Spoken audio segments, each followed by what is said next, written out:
জাতীয় দলে ডাক পড়লেই ব্রাজিলিয়ানদের শুরু হয়ে যায় ইনজুরির মিছিল। কে কাকে রেখে আগে ইনজুরির তালিকায় যুক্ত হবেন, এটাই বোধহয় সবথেকে বড় প্রতিযোগিতা। ব্যাপারটা কি এমন যে তারা আসলে জাতীয় দলের হয়ে খেলতে চান না, নাকি তারা পরিস্থিতির শিকার? এই ব্যাপারটা নিয়ে একটু খোলামেলা আলোচনা করা দরকার। দেখুন, শুরুতেই যে নামটা ছিল অ্যালিসন বেকার, তার সাথে এখন আবার যুক্ত হলো গ্যাব্রিয়েল মেঘালাস। দুজনেই ইনজুরির কারণে ফ্রান্স এবং ক্রোয়েশিয়ার বিপক্ষে তাদেরকে পাওয়া যাবে না, অর্থাৎ কার্লো আনচেলত্তি দুজন বিশ্বস্ত সঙ্গীকে ছাড়াই বড় দুটো প্রতিপক্ষের বিপক্ষে মাঠে নামতে যাচ্ছেন। ব্যাপারটা একটু কাকতালীয় কিনা যে যখনই জাতীয় দলে ডাকা হয় তখনই গুরুত্বপূর্ণ কিছু সদস্য ইনজুরিতে পড়ে যায়। এখন এই ব্যাপারটাকে যদি আসলে আপনি কাকতালীয় বলেন তাহলে এটার কোনো সান্ত্বনা নেই বা এটার কোনো উত্তর নাই, কিন্তু কখনো কখনো নিজের মনের মধ্যে কিছু প্রশ্ন জেগে বসে যে আসলে কেন তারাই বা ব্রাজিলিয়ানদের ক্ষেত্রে এই ব্যাপারটা বেশি ঘটে। দেখুন, যদি তারা প্রকৃতপক্ষে ইনজুরি হয়ে থাকে, বা আমি যখন ভিডিওটা শ্যুট করছি ততক্ষণ পর্যন্ত যা জেনেছি সব মিডিয়া ঘাটাঘাটি করে, তাতে মনে হলো যে গ্যাব্রিয়েল মেঘালাস তিনি হাঁটুতে ইনজুরি অনুভব করছেন বা কিছুটা ব্যথা অনুভব করছেন। এটা কর্তৃপক্ষকে জানালে তারা ব্রাজিল ন্যাশনাল টিমকে জানিয়েছে, অর্থাৎ আর্সেনাল জানিয়েছে যে তাকে আমরা আপনাদের ওখানে প্রডিউস করতে পারছি না বা পাঠাতে পারছি না, কেননা তিনি পেইন অনুভব করছেন। একই সূত্রটা অ্যালিসন বেকারের ক্ষেত্রেও, যে তিনি কিছুটা অস্বস্তি অনুভব করছেন, যে কারণে তাকে চ্যাম্পিয়ন্স লিগের যে গুরুত্বপূর্ণ ম্যাচ আছে সেই ব্যাপারগুলো বিবেচনায় রেখে তাকেও রিজার্ভে রাখা হয়েছে, তাকে আর ছাড়া হয়নি। এই ব্যাপার দুটো একেবারে একটার সাথে অতপ্রতভাবে জড়িত। আর্সেনালের ক্ষেত্রেও যেমন, লিভারপুলের ক্ষেত্রেও তেমন।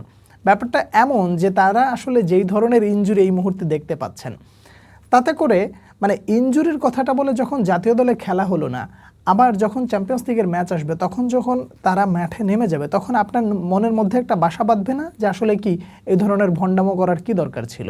ব্যাপারটা আসলে এমন। দেখুন, আর্সেনালের ক্ষেত্রে যেটা ঘটেছে সেটা হলো গ্যাব্রিয়েল মেঘালাস আর্সেনালের একজন গুরুত্বপূর্ণ সদস্য। মিডিয়ার মারফত দিয়ে যতটুকু জানতে পেরেছে যে সে সর্বশেষ যে ফাইনালটা ছিল সেই ফাইনালটা সে পরিপূর্ণ ইনজুরি নিয়ে খেলেছে বা ব্যথা অনুভব করেছিল, এই ধরনের পরিস্থিতি।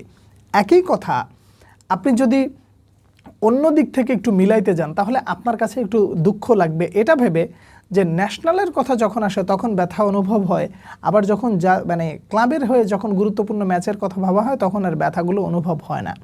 যেই ব্যথা নিয়ে গ্যাব্রিয়েল মেঘালাস খেলতে পারলেন আর্সেনালের হয়ে, ওই ব্যথাটা নিয়ে কি জাতীয় দলের খেলার ব্যাপারে তার ভেতরে কি বিন্দুমাত্র ডেডিকেশন আছে কি না, এটা কিন্তু একটা বিগ কোশ্চেন।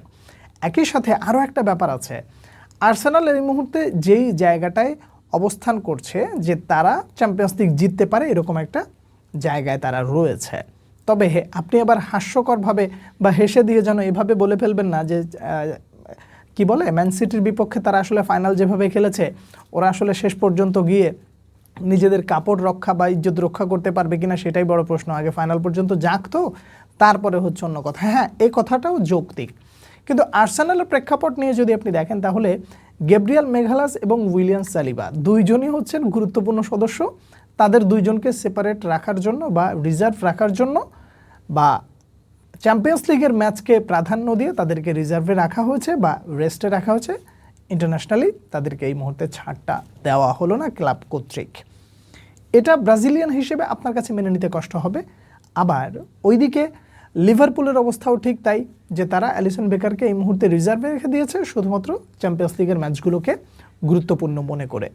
দুঃখজনক হলেও সত্য, এই জায়গায় ডেডিকেশন নিয়ে আসলেই প্রশ্নটা চলে আসে, আনচেলত্তি এখন কি করবেন?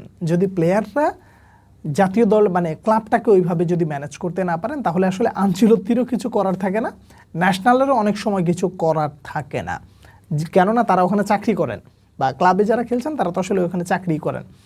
কিন্তু এই চাকরি বলেন, ম্যানেজ করা বলেন, সব কিছু বলেন, ন্যাশনাল টিমটা তো একটা আবেগ, হোক আর্জেন্টিনা, হোক পর্তুগাল, হোক ফ্রান্স, হোক ব্রাজিল, যেটাই বলেন না কেন, এই আবেগের জায়গাটায় যখন আসে তখন আপনি দেখবেন এই ডেডিকেশনটা আর্জেন্টাইনদের মধ্যে অনেক বেশি পাওয়া যায়। যে দুনিয়া উল্টা পাল্টায় যা হোক হোক, জাতীয় দলের খেলা মিস দেওয়া যাবে না, কারণ জাতীয় দলের খেলা যদি মিস দেই তাহলে আমাদের ভেতরে যে সমন্বয়টা দরকার সেই সমন্বয়টা আমরা ঘাটতি থেকে যাবে এবং বোঝাপড়াটা আমরা অনেকটা পিছিয়ে যাব। একটা ম্যাচ তারা খুব গুরুত্বের সাথে নেয়, ব্যাপারটা খুব আনন্দদায়ক ন্যাশনালের ক্ষেত্রে।